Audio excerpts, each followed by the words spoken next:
Now I'm going to show you how to darn, and these are from a pair of jeans trousers, and as you can see it's already got holes. So we need to build up this area. So I'm going to first introduce one set of stitches that go across in one direction before I start to weave.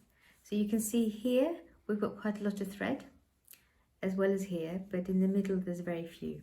So that's really the area that I'm going to concentrate on in terms of adding in thread. So I'm going to take it from here, which is slightly less, and then I'm going to just stitch a couple, just simply to help secure, and then onto the other side. Same here. Done one side, and now I'm going to do the other.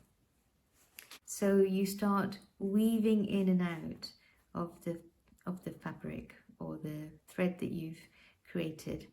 We're not actually trying to weave, but we're making use of the fabric and what's left in terms of the weaving structure. So pull through, we can do it again, and I hope you can see that the more times you go back up and down, the stronger your fabric repair is. We would continue this all the way through from this side all the way through to there, and you'd make sure you keep the tension so that you don't end up with this all becoming a clump, and it remains nice and flat.